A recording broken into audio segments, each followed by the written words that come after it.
Hey, yo, Neil. Hey, what's up? I got you. Got you. Yeah. R.I.P. Grammy. Free my brother. Cha. It's free to his backwards. Look. All right, welcome to another edition of One Mic here on Real Sports Guys. Please go check us out at realsportsguys.com for all other content. You can also catch us at Real Sports Guys on all social media platforms. And then individually, we're out there doing what we're doing. You know, we're the underground, so welcome to underground. We like the little engine that could. We just, we like to.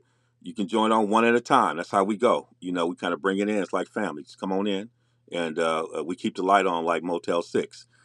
Another thing that I think, growing up that was always good, especially in college, was the soap opera. We used to plan class around a soap opera called One Life to Live. I think the last episode for One Life to Live was like 2012, and they had some great characters, Asa and Bo Buchanan. They had Johnny Hesser, Johnny D. Johnny D was actually the brother of a staff member we knew in college that worked in admissions, also a person I coached with, and we got a signed call sheet for everyone on the episode. It was like all of us got it and we used to always watch it at 1 o'clock. And growing up too, your mother and your grandmother. That's story time. Darnell know that story time. It's something about that soap opera. And right now, we got soap opera themes all throughout college sports. And so we're gonna talk about the soap opera, but we're gonna get into it. We're gonna frame it in one of them old school, the ones that a lot of people like to watch General Hospital, but As the World Turns was one of those soap operas that folks used to watch all the time. And so the world is turning in college sports, and we got all kinds of things going on. So me and Darnell gonna spend some time. My boy Hamp is out today, so we gonna go, and we gonna go through a series of these things that are happening, are bubbling up in college sports that are soap opera. And think about your favorite soap opera as we're going through. Well, the biggest plot is the sign stealing scandal that's happened with the University of Michigan. The Big Ten came down and suspended, as I've been saying, what happened. Coach Harbaugh through the end of the regular season. There's been a lot of reaction about that. All the players came out with the post bet. Bet means that Hammer likes to use that bet. Bet means okay, this is what we doing. I even got a coffee cup that says bet. If y'all check me on social media, I had to put. I didn't realize we even had that in the house. And so you knew there's gonna be some kind of energy. Then they go out in Happy Valley and put it to Penn State, and that's another part of the equation we'll talk about. But Darnell, you and I have been talking about. So I think you said the same thing. We've had a similar case on the high school level with something happening. It kind of happened similarly in the state of Michigan in terms of a brewing scandal with a high power program. What were your thoughts? What were your reactions to what went down late Friday as Michigan was basically on the plane heading to Penn State?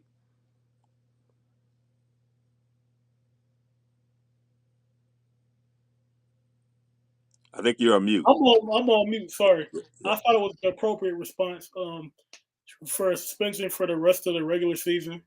But as far as football wise goes, I don't think it really changes a whole lot for Michigan as a football team because Jim Harbaugh, in my opinion, he's like a CEO type coach. He's great with like the organization.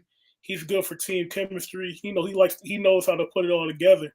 But when it comes to the X's and O's, Sharon got it down. He know how to keep the ship afloat. And then defensively, we already know what they can do on that side of the ball. So I think Michigan will be all right, but you got to put I think the punishment fit the crime. At the end of the day, they can say that he knew nothing about it, but I highly doubt it because with Connor Stallion's salary, they said he was making like 55 a year. He's not going to be able to afford all them tickets because I saw supposedly like where because they found where the tickets were. He was sitting front row, like first row, You do that 30 times, man, he's not affording that. And you got to factor in travel and everything else. There are other moving parts in this that haven't been uncovered yet.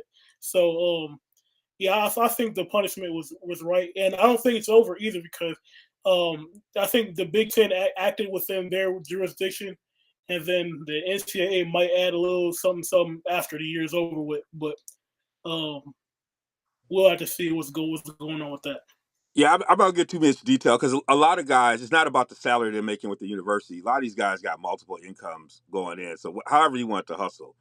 But what I did say, and I've been saying this, is regardless of whatever happened, and I'm a full disclosure, y'all been following this forever. I'm from Ann Arbor.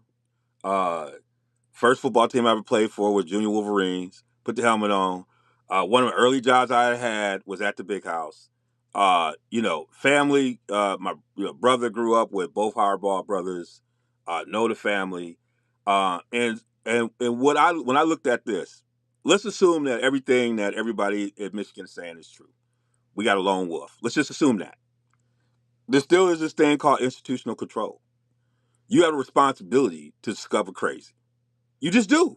If it's in your house, you got a responsibility to discover crazy, but it changes the level of the punishment, right? But you got a responsibility to track that, regardless of whether somebody knew that or not. So that's part of it. And so that's why I thought, there was going to be a punishment probably through the end of the regular season would be a fair punishment. And I think, Darnell, as you said about the stability of the coaching staff, I think, a few years ago when, I believe Ward and Jim had a real tough conversation just about his coaching staff. When he started to really raise the level of his coordinators, particularly on the defensive side, and how he started working, even starting with Gaddis, as he's got a little bit more hands off and letting them find their route and manage that. Like that was a real pivotal point for him in terms of the opportunities for the program to grow and him to reposition himself, like you said, as the CEO, and in which in some ways put in better structures to handle situations like this. And it's obvious the players are with it. It's one of them say, it's Slim Charles from The Wire would love this because the line he's like, if it's a lie, we gonna fight on that lie. They fighting on it. You're like everybody rallying all the way to Tom Brady, like everybody rallying on that. I'm like everybody is rallying on whatever it is. All the way up through the AD, which tells me they know something with this that is probably leaning towards this being a rogue operation. But at the end of the day, you still got institutional control. Like that part, as someone who's managed a large staff, when things like that happen, you got to deal with it. Even though it wasn't you to deal with it, you got to deal with it. And so in that's going to be some consequences with it. So I think the problem they got is process, and everybody's okay and loud right now until it's them. And that's why due process is important in whatever you do. It can't be circumstantial in terms of how you deal with it. It can't be specific stuff because the way you approach this has to apply in all situations. And I think that's where, as the commissioner, he got to be okay with the process because you're gonna be in this again. It ain't gonna be the only time you're gonna be dealing with something, and you can't take a different route to addressing it. And that's the part that he's just got to be comfortable with. If this is the way you want to do business, the problem I had with it is they knew they wanted to make a decision like this probably on Monday, but they waited till Friday to do it. Talking about they didn't want to impact the kids.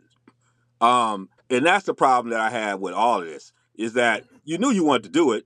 You could at least say something on Wednesday or Thursday. Yeah, I think the reason why they did that is because the court they tried to get it. They tried to get it out the way at the last minute, so they couldn't get the temporary restraining order. Yeah, because they tried to do the restraining order and it failed because Hammer, the you got to get on judge. camera first. You just can't jump up and be late and then jump up. We didn't got you on camera. Now, I thought somebody was. We didn't have Hammer done jumped up in here. We thought you was on another assignment. Let's get you on camera first, I brother. texted you and said I was having some connectivity problems. Hey man, hey, we keep this party moving. I hear you, but we keep I this told you I party had moving. connectivity problem. Now, I texted you. you gonna jump on and the people can't even see you. I'm like Yeah.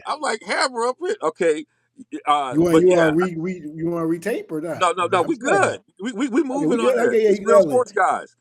We all they know we all got stuff going on. This is how we get Yeah, down. no, I didn't have stuff going. I had my old computer wasn't working. I don't know why. I was using it yesterday, so I don't know what happened. So yeah, so I used Yeah. another computer. Yeah, so yeah, but no. Point is that it was awful the way they filed on Friday. You know, they knew what they were going to do.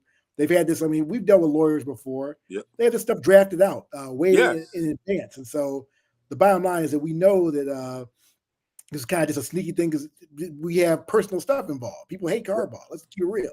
Yeah. You have internal rats in Ann Arbor as well. You have internal rats in Indianapolis. So in internal rats in Chicago too. Yep. So the bottom line is that it's unfortunate. You know what I feel about it, but I don't like the sneak attack as far as they could have done this on Monday. You're right. And given the legal process is due diligence as far as it goes, and the judge, the judge probably had political pressure to put down a ruling, a TRO. She couldn't do it because of her integrity as a justice. Yeah. You can't just make that type of analysis in a 24-hour period. So it's unfortunate. Yeah. So Yeah, and to me, that's if you're trying to reestablish something, it starts with how you deliver the process. That if you're trying to reestablish, if integrity is what you're trying to do, then how you do it is aligned with that process, right? You can't say that's what I want to do. We got to reestablish this. We got to address this. We got to be concerned about the ethics, and then your delivery method is Hey, everything but that. You can't but do that. they know at the end. But they know at the end of the day, the university going to try to circumvent punishment. But They're going to try to. but that's what it's about. That you don't. I've been doing stuff with higher education for 30 something years. That's just part of the process. That's just part of it. Like that's why you get paid the money. That's why you're the commissioner, right? You Mhm. don't. Yeah. That's But so you do it. You know there's going to be these kind of things anyway. So you set the tone for how you want this stuff to be done. If it means y'all go to court, you go to court. But that's just But then you're at gonna go the, to but court then at next the week end of the day, anyway. what's going to happen is, but then at the end of the day, what's going to happen is they're going to get the restraining order. They're going to he's going to be able to coach for the other 2 weeks, right? And then he's not going to get punished until next year when he's not going to be coaching at Michigan. He's going But to be if in the you're the commissioner, that ain't your fault. You've done your job. You see what I'm saying? Like if he's trying, if that part, if I'm advising him, I'm saying don't worry about that. That's He's getting you bad advice. acted. He's getting bad You advice. He's acted. getting bad advice. I mean, that's You one got thing. bad advice. You He's acted. getting bad advice Yeah, by you've people who acted. obviously have a skin in the game, interest in the game, because it doesn't make sense strategically or tactically what he did. The Friday sneak attack, I call it. Yeah, It made no sense. it makes no sense Even when though, you're even though trying to I even though establish. I even though I don't support Yeah, what's happening in Michigan. I don't support you the know, coach either, but I don't like the process either. yeah, I think it's yeah. wrong. So two wrongs don't make it right.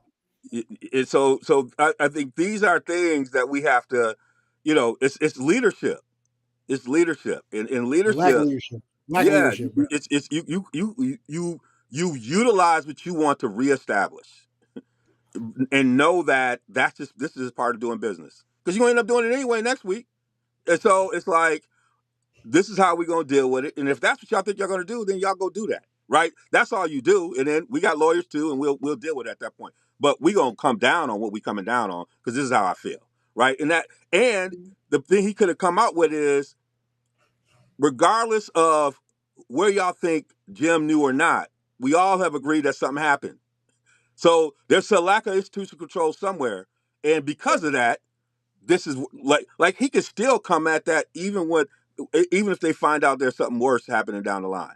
But he just missed an opportunity. So you're right, Hammer. Somebody it's usually just not the leader; it's also the people around him who is not giving them good advice about how to move forward. So we go watch how this plays out. I'll tell you this: the other side of this coin is Penn State. If you had a team that had a moment to figure it out, they fired the offensive coordinator, Yeah, which I was a coordinator. Yeah, which is another the sneak move. scapegoat really. Right, right.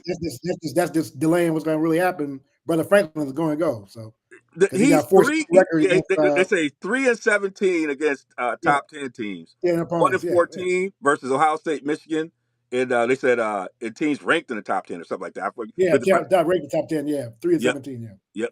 But so yeah. I mean, what do we make of that? I mean, they had, those kids had a lot of chirping going on at Penn State. It didn't deliver. They're not Hammer, that good. They're not that which, good. Well, the coach is not that good. They're not that good. Brother Franklin just came with a big game. He's a good coach. He ain't a great coach. So he's middle of the road, Power 5, or he's at best small school. He'd be good at Pitt or something like that. But he's not. Again, Penn State is a bad fit for the brother. They expect the best out of Penn State, even after they almost got the death penalty with Paterno.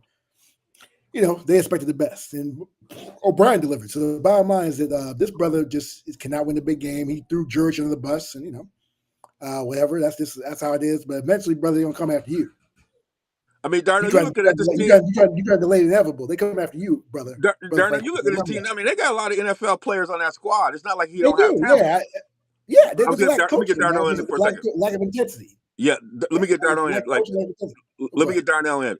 They got some talent.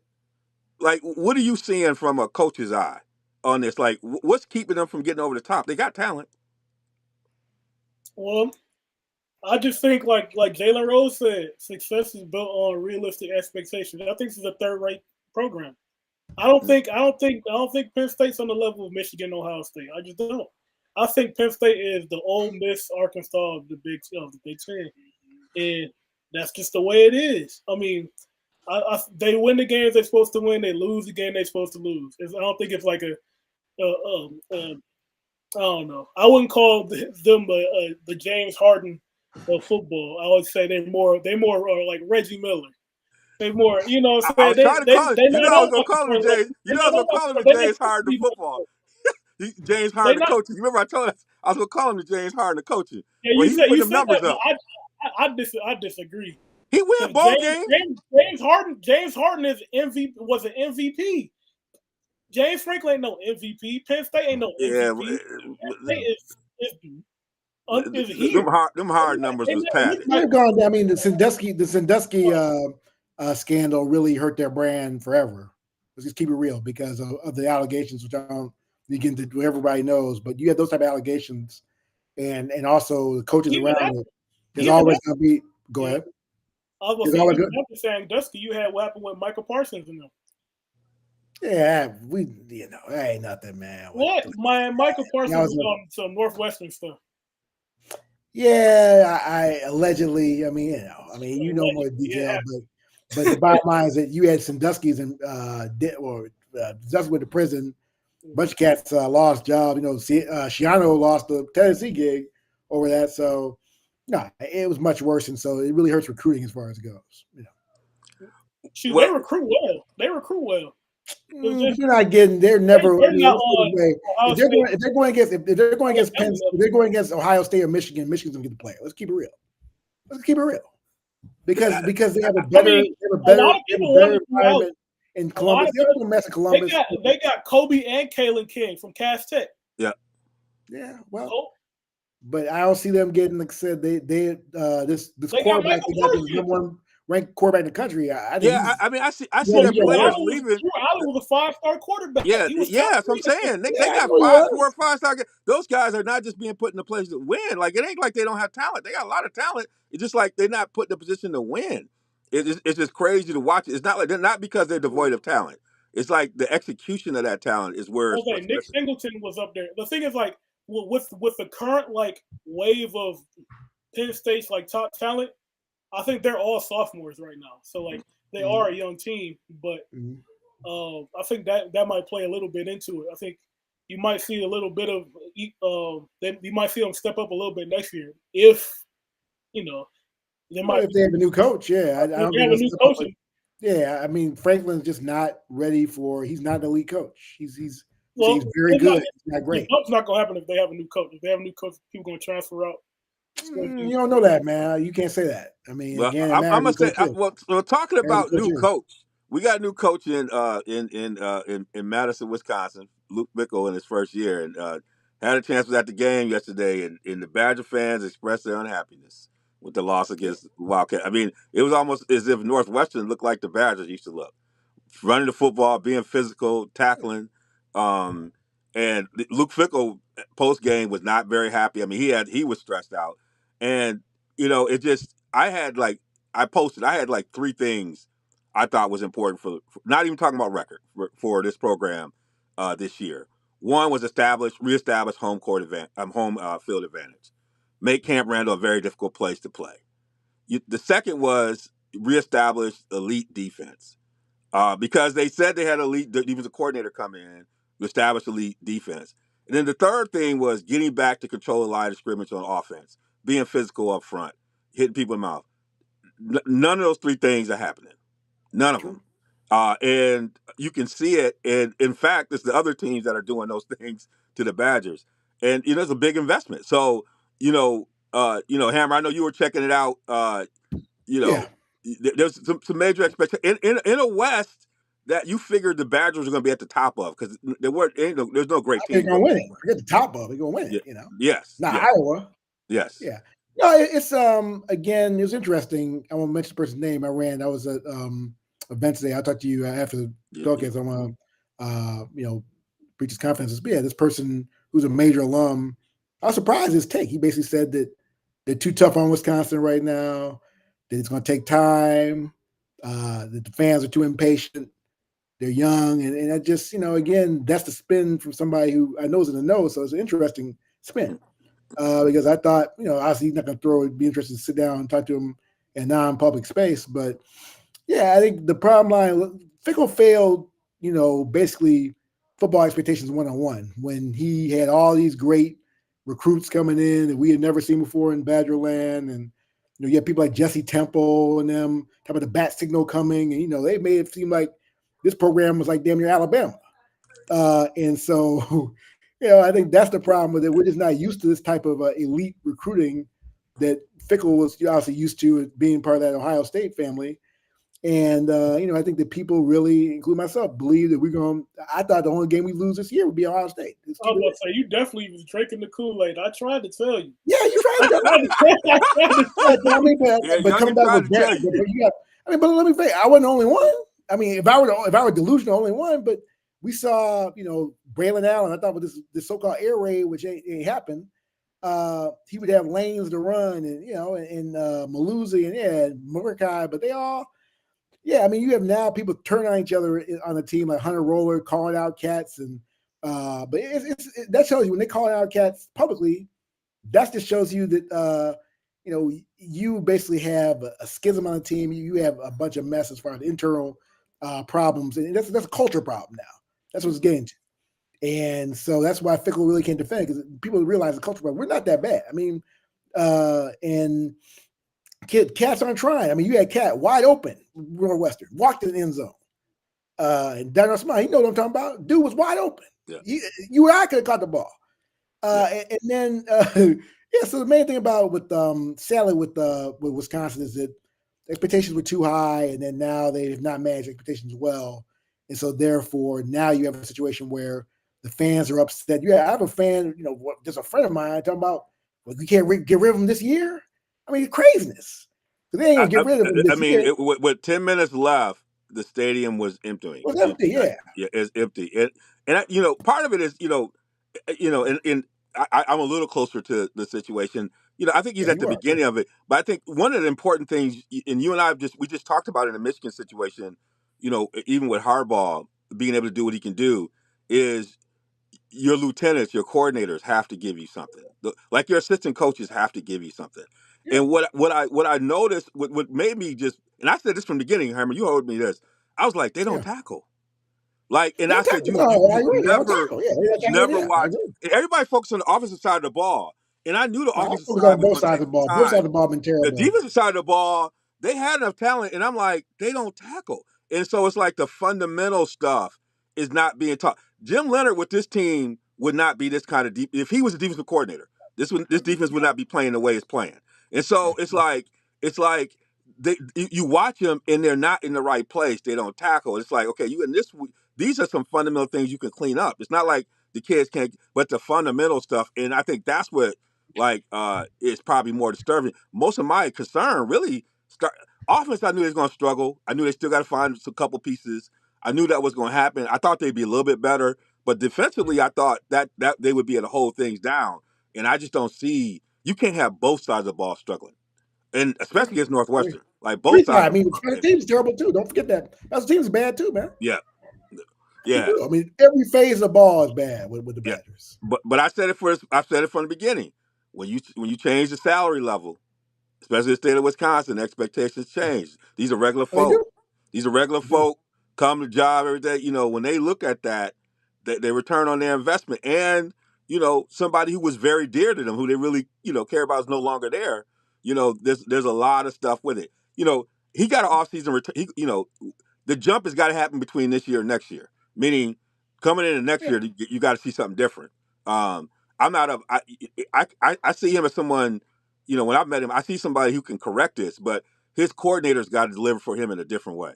Like somebody got to They're take not. it off. I mean, They've they're not. got I to mean, deliver in a different Tressel's way. been terrible. Yeah. And Longo, like I said, I don't see no air raid, bro. I mean, Yeah, I it'd don't be see any better of if they done the Stewie by right Wisconsin way. Yeah. We would be winning because we would have the ball more, and we're built for that. And I don't see the problem. The personnel doesn't fit the scheme. The students don't fit the scheme. That's the really problem. The big problem with it. Yeah. And they're trying to force, basically round peg and square hole, and they're just messing up. And It's the the feeling I had with Rodriguez, and he's a great coach. When he was in Michigan, when I saw him up close down on at the Wisconsin game, I'm like, first of all, the linemen looked like they were starved.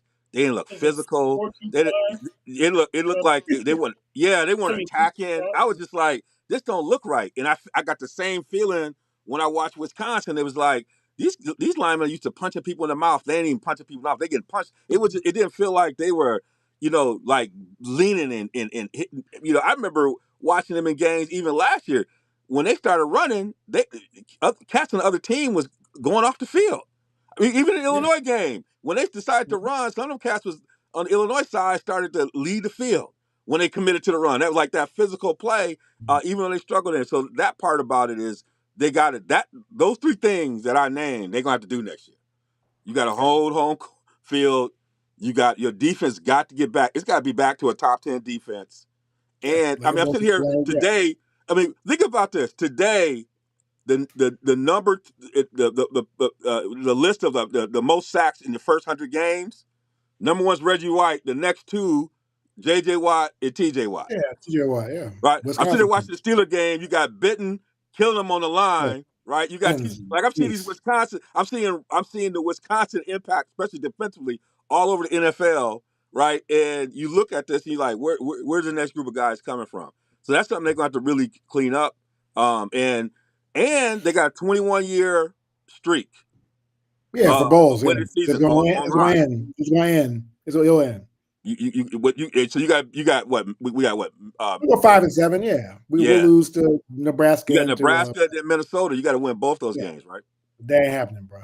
Yep. But they change 380 degrees. Both not good teams. Minnesota and Nebraska. We're not a good team. I mean, come on. You don't play against yourself. One thing, like I said, the biggest red flag I heard from a very good source, you know what I'm talking about, is Fickle. Leonard wanted to come back, and Fickle said no. That disturbed me. That made me. That was a red flag right there, because look at what happened with Fickle. Fickle was kept by Urban Meyer. He didn't get the job as an interim. So I would have thought that dummy would at least understood what happened to him and do what's right. Because Leonard would have been. I mean, Mike Tressel seems to be just over his head. Yeah. Why he got fired at Michigan State, and he's not an elite coordinator. My friends too said he's a nepotism hire, basically, because his last name, I mean, enough said. Yeah, well, well, Hammer, we'll check in with you next week. Both Darnell and I will, be on our handling the Maui Invitational. So we will check. Hopefully, it's not too cold, for folks. We'll be checking in next week to see what happens. To see what happens with this big time. Hey, I think you already know what's happening, bro. It's gonna be L, man. I mean, it's gonna be L too. I mean, you look at that. We should be 4-6. But for that comeback victory with Illinois. Yep. Come on now. Yep. Come on now. Well, Jimbo. So in another storyline in soap opera, Jimbo Fisher gets fired. He gonna get what, $76 million? $76 million. Jimbo, I'm just chilling. I mean, Darnell, as you sum up Jimbo, like Jimbo's had, like, it ain't like he had the recruiting classes. I know you've been tracking that all the way. Like, what happened with Jimbo in Texas, Texas A&M? Man, I haven't really been watching them. I know they He said that probably what happened. My man, yeah, he don't want to watch him. That's the reason why. yeah, they He don't want to watch him. they had the number one recruiting class in the country. Not this year, but last year. Yeah, 2 years ago. Yeah. Yeah, but yeah, they had a lackluster season last year. A lot of people transferred out. A lot of people thought that Jimbo was going to be gone after last year. I started looking at some stuff about them this year. It looked like they played. They haven't been terrible. Like the last week, like obviously this week they got blown out by Mississippi State, but they blew out Mississippi State. They blew out Mississippi State. Not the other way around. Yeah, they blew out Mississippi State. And he got fired after a win. Yeah, they fired him, Darnell, on Tuesday. They were getting the stuff ready for the board regents. You have to notice the stuff. So they got the board regents was getting ready. They already made a decision early part of the week, man. He could have won 70-0. They didn't care. I thought he lost too, but no, he won big. He was gone, bro. They won. They won because they played Alabama close. They played Ole Miss close. They played everybody close. Man, they don't hear no close in College Station. They want to hear a win, bro. Yeah, they blew. Because he's an oil man. You ain't close when you hit oil. You better hit oil. So that's the analogy, basically. They don't care about close, bro. They care about winning. I don't know what's going on. I know what's going on. Again, Jimbo is in. I mean, it showed his meteoric rise. I was looking at a tweet from Daryl Ravel, and he was going from making $200,000 to $76 million buyout, $9 million a year. I mean, it's high. When they pay you that much money, they expect you to be winning, getting national championships like he did at Florida State, like he could have done at LSU. And also they're another team that got suckered by the LSU, like Michigan State. Michigan State was fortunate enough to get out of the contract because they had for cause. But this is a situation where you had not for cause and a coach who just clearly doesn't have it, man. He got Bobby Petrino back to energize the offense. It's just pathetic. But like Darnell said, this team should be elite right now. This team is barely over 500. 2 games over 500. It's unacceptable. And one big against Mississippi State, but so what? They already had him when he was gone, man. Yeah, but see, this is where teams like Texas A&M, Texas, Oklahoma, they gonna get what the Penn State effect got when they came to the Big Ten. Nebraska got when they come. You come to these places and you settle in, and it's every week thing. You might were you eating before, right? And it's like people are not making when you. There's a lot of ways to make money, and I know these TV deals and everybody wants to take advantage of them, but you can make money and just continue to get your butt whooped. And that's what's going to happen with some of these folks because you aren't going to be able to do this like Georgia and Alabama and LSU. Like they play at a level, like we talking about dirty. One thing about SEC, whatever's dirty happens, they gonna roll like the wire. They gonna keep their stuff underneath. They're not gonna be like the Big Ten having all this public stuff with the phone calls, everybody knowing all that. They roll to win collectively. And it's a different world if you're going to be up in there doing that. And if you ain't ready to raise that game, it ain't going to happen. So Texas A&M got to really figure out, okay, what are you going to be? You might be the Penn State of the SEC. Maybe you're going to go back be to the Big 12. Maybe you'll be 9. You go back to Big 12. They didn't go back to Big 12. But they're chasing the money. So if you want to win, they try to chase that money over there. All right, y'all. Y'all been hurting for your boy. I don't know if we even talked about. I think we might talk about this in the last one. Y'all pushing for your boy to DC for USC to be gone. USC still struggling. Like they brought in a second DC and they still gave them points, right? Not as much though. Not as much. Let's give credit. Not as much. You said they only bleed a little bit. They only bleed a little bit. Yeah, we're from a D minus, we're from an F to D minus. So yeah, they still bad. I mean, is Caleb? Man, what this hurt Caleb's stock, ain't it? Or no? It is. Well, he's emotionally unstable too. I wouldn't touch him right now, man. I'm glad, especially where I'm from. Yeah, I was hoping we get him, and but now I don't want to touch him, man, because if he's crying in LA, he gonna be in a field position in Chicago because we don't play. Our media is awful. We want to eat him alive, dude. I mean, be real, man. Justin Fields was the savior coming in. Now everybody want him out of town. Now they want Beijing. So yeah, so if he come to Chicago, hey, Big Mark, he's going to struggle because if he can't make it with these boys right now, excuse I should say boy, these young men, and he's doing with grown men in the NFL, then I question him, man. You gonna be crying to mama in the NFL. You should be crying to mama at USC too. It's embarrassing, man, because like they will tell you. Come on, man. We talk about people ain't showing gonna tell the emotion truth because and really this caring. is basically professional football, but with men who are 18, 22. Let's keep it real, man. These are grown men, basically. This ain't no college. Come on now. This is a grown men. And you up there crying. They just licking their lips right now, man. Whoever gonna tell him because he's weak. Darnell, He's man, weak. you feel the same way, man. What's up with Caleb, man? This season is not going the way he thought it was going to go. I don't think, it's not going the way anybody thought it was going to go. But at the end of the day, I mean, like I don't want to keep. You don't want to beat a dead horse. I've You don't been want to saying beat this the horse. for the last 3-4 weeks. He's a really good player. At the end of the day, I don't want to lose sight of that. He's still a really good player, but he's not somebody that's gonna, he can't do it by himself. He's not going to transform the team by himself. They got a lot of holes in the team, and it's just too much to overcome. So I don't want to keep piling on to him. Things will get better. Well, I don't know if things will get better because he's almost guaranteed to get drafted to a terrible team in the NFL too. Yeah, and it's at some point you realize you've hooked yourself to someone who only can see one side of the game. And that's real. And That's real. And I think that is where there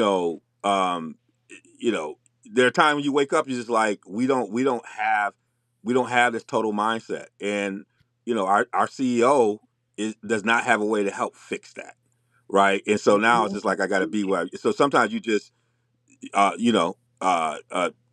accept where you are and you try to push through it anyway. But this is the season where the scapegoats are coming out, right? The DCs are getting fired. Like this feels earlier than ever though. The DCs, at least sometimes people wait till after the season's over. DCs are getting fired. Head coaches are going before we even at the everybody's trying to let it go. Because social media, because media is intense, man. That's the reason. I mean, it's intense right now. It's a 24/7, 365 media all day, and so especially in a place like USC, they're not going to hear this mess. Yes, they hear it. I mean, they want wins. They want where Pete Carroll was. They don't want to deal with this mess. And well, they so, should have they should have brought a coach in who could coach some defense too. Pete always had a great defense. David Randall will be available. Speaking of the head coach is getting fired, he'll be available. They didn't bring him back up to Wisconsin, huh? They do need to, yeah. Would you say Darnell? I said that'll be a step down. They don't need to fire him for no Aranda. Unless you're talking about Aranda. No. I'm talking about him being the DC, bro. Oh, I think you said fire Lincoln Riley and bringing Aranda. I said Aranda's going to get fired. He'll be a DC, yeah. No. Aranda, man, he can't coach at Baylor. Come on now. You going to USC? Please, man. No, they didn't bring in Jim Leonard. They bring who? Jim Leonard. Yeah, Jim Leonard's going to be a hot commodity in the offseason. Very hot commodity. Yeah. I wish Wisconsin had some sense to just bring him back. Eat your crow. This team would be probably 7-3 right now, but for maybe 8-2 if they had decent defense. And the defense is terrible, yeah. So, but USC is full gold there. Lincoln Riley is only an OC with a head coach title in salary, and he needs to run the NFL like he wants to because he's getting exposed right now. Well, Hammer, one storyline that I want to talk to you because since we haven't had Inside the Park in a while. Yeah. Council says he's gonna lead. Let's talk about that. Then he goes south to the Cubs, and folks in Wisconsin and the Brewers, everybody lost their mind. Yeah. It's like for people who Analyzing haven't been stuff. paying Yeah. attention, why is this guy so good? First of all, and then I mean the Cubs basically had a manager that they just fired. Right? They Yeah. said this guy's available. We're gonna go get him, and it wasn't like the Cubs that were Wait, heading in a decent so direction. just to clarify, I haven't watched baseball in 10 years. Craig Counsell, he's a guy who used to play for the Diamondbacks, right? Yeah. He played for Diamondbacks, played for Rockies. Yeah. No, what happened, D. Wells, was that Your old Craig team, your Counsell team, is considered the Diamondbacks. best manager in baseball because of Yep.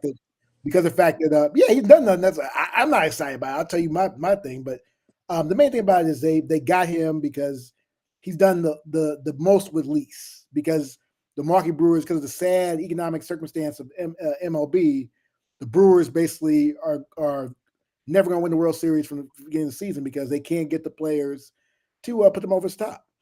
And they can't get the players, the international players you need to get with the money you have. And so the bottom line is, they went and got Craig Counsell. Craig Counsell wanted to be in a place where they would invest money, and the Cubs are going to invest big money in Craig Counsell. You wouldn't pay your manager $8 million a year. And last manager to get that was Joe Torre. And so the main thing is that, D. Wells, is that, with David Ross, David Ross, you could put about 10, 15 losses in his locker last year. Because he made very poor decisions as far as with relievers. He made poor decisions as far as defensive replacements, and so he's very overmatched. And then we had a 94% chance the Cubs to go to the playoffs with about a month to go, and then we didn't make the playoffs. So that's 6%. And so Counsell will be upgraded, but I'm like you, Counsell ain't won nothing. And the thing about it is, but again, and Girardi would have been a better choice because Girardi actually has won a World Series, and he's a Cub, and he's from Illinois. He went to Northwestern, and he's already a marquee network, and I thought that was going to be the move. They're going to bring Girardi. So I was stunned by this. It shows you that the GM is in trouble. The GM wouldn't be making a move like this if he didn't think he was in trouble. So they're going to have a little, but bottom line with Cub fans, we ain't the old Cubs, the lovable losers like I was growing up with. We want to win. We will win. And this is gangster what they did with David Ross. So tell you, Jed Hoyer, you watching this, which you might be. A lot of people underground watching our stuff and don't tell nobody, or they tell people. But you better win, bro. You better invest. You better win. And Craig Counsell better be the best thing ever, because when you go to AmFam Field at the beginning of the year, it's gonna get ugly, bro. Oh yeah, it's gonna be ugly up there. I'm gonna tell you right now. They're gonna have extra security, and they're gonna have, because these Brewer fans are upset. They said it's a betrayal from the family. Yes. They said. I mean, it's deep, because I was looking at social media. I'm just like, hey, I'm from Chi. Like, we fired Mike Ditka. We gonna fire you if you don't. I don't care who you are. You don't produce, you gone. And so with Craig Counsell, like I said, it was a gangster move, but he better win. I'll put it that way. And if Hoyer better win, the stakes are high right now. Wow. They talking about getting Shohei Ohtani. You better get Ohtani. They better get an all-star team up in here, because the Cub fans, they're salivating right now. They think that we're in. We ain't that good. I mean, I'm a Cub fan, diehard. You know that. Yeah, and I'm not sure if they're gonna get Ohtani off the West Coast. Man, don't be surprised. You don't because there's too much D-Wells, cultural incentive to stay with D-Wells, the they've doubled Dodgers. his D-Wells. They doubled Craig Counsell's salary, and he's one of the best managers in baseball. They're gonna get Bellinger. They're gonna be spending big money. They let Stroman go. They'll be spending big money, man, because they have to, because the expectations that we talked about expectations earlier in the show with Fickle. Expectations are gonna be outrageous for the Cubs right now. Outrageous, because we got the best manager in the game who ain't won nothing, but he's the best manager in the game. And you fired your current manager, who was your heir apparent to your World Series champion manager, Joe Madden. And you have a situation where, but the talent's not there, man. They're gonna have to do some serious upgrades, man, in the talent. And like I said, I'm not crazy about the Counsell move. I made clear people were stunned. I'm not crazy about it, because I don't care. Kansas City won a World Series. They didn't have no money. Yeah.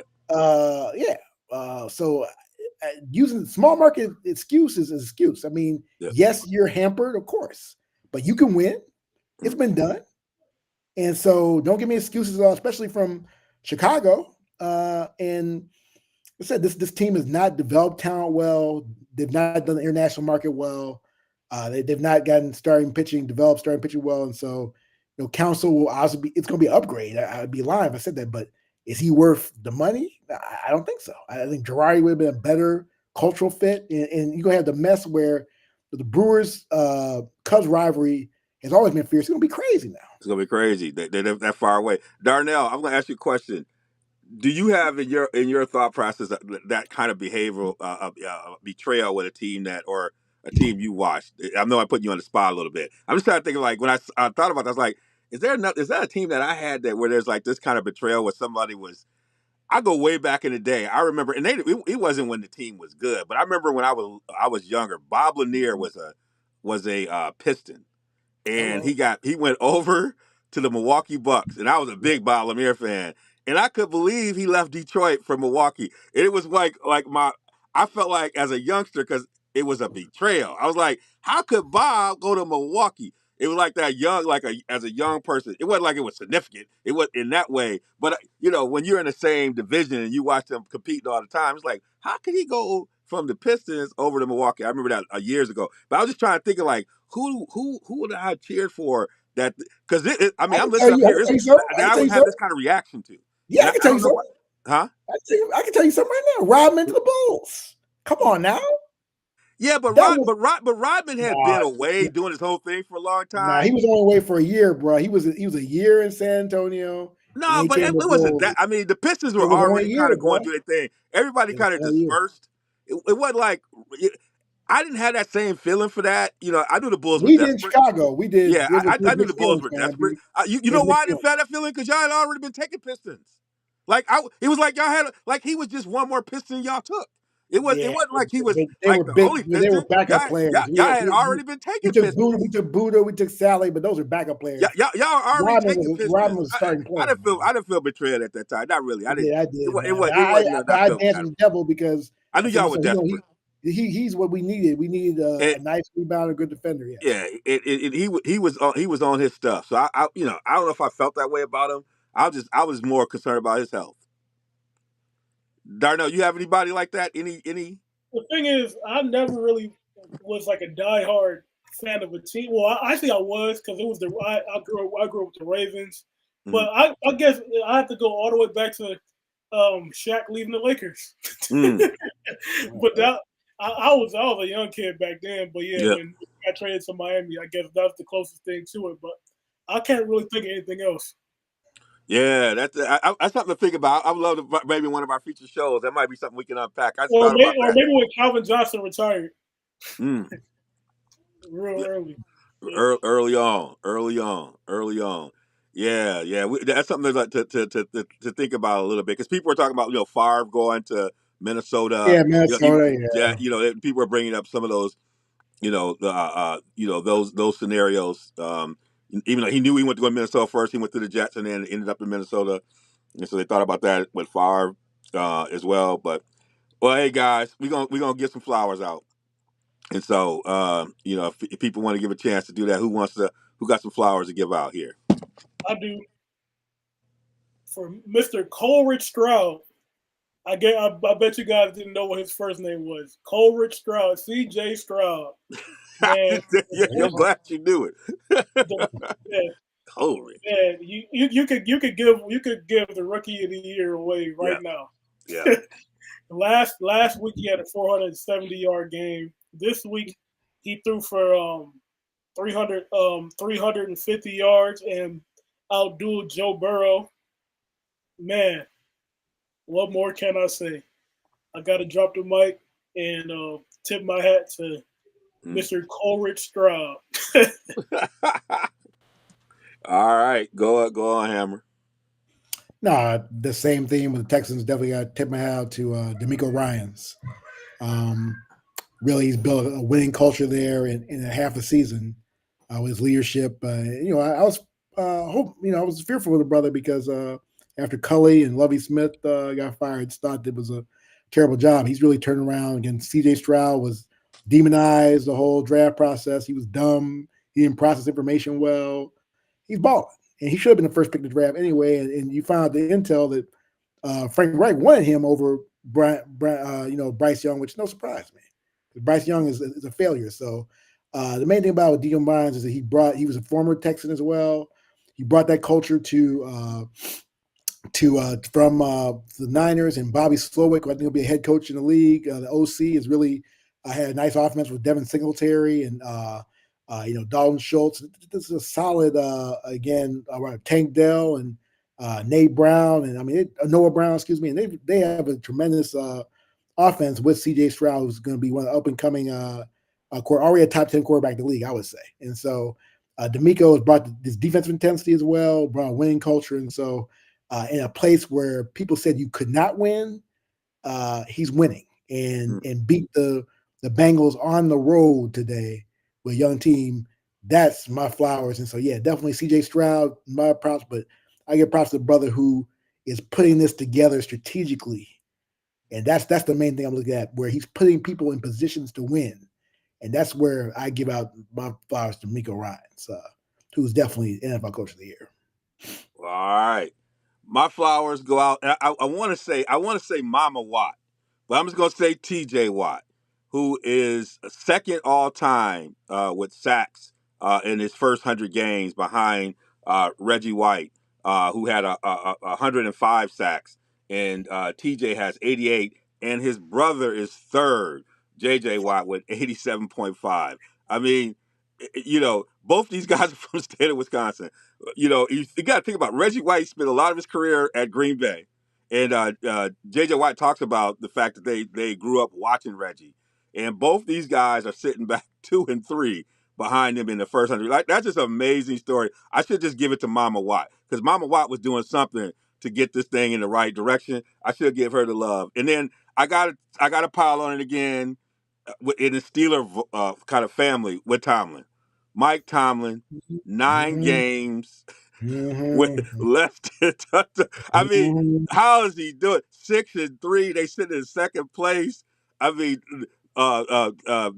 teams have outscored them and they're still winning. He just finds a way to win. But it happens because you got players like T.J. Watt, guys like that. You got glue, guys that just hold it together. And to imagine that you got this many sacks in one family is just too much. And so we're going to drop the mic. Yeah, guys, it's always good to do this with y'all. As y'all see us coming up here, we're getting ready for the Mile Invitational. Myself and Darnell, we're going to have a couple other folks. We're going to have Coach Youngblood going to be out there with us, who y'all had way back in the day. Way back in the day. We gonna be it's a great field out there, so we'll be probably doing a pre-tournament show, but it's a great field. We got Arizona, we got UCLA, we got Kansas, we got Tennessee, we got Marquette, we got who else we got the Zags. It's gonna be a who's who out there, and we'll be talking about that as we go. So please track us on either realsportsguys.com or on our social media. And then our man Carl is going to be in the house to see what might be a debacle next Saturday if it goes down the wrong way here in Madison, as the Badgers are trying to maintain that 21-year winning streak. So we'll have a lot going on, plus whatever else is happening in sports. Check us out. We'll see y'all on the other side.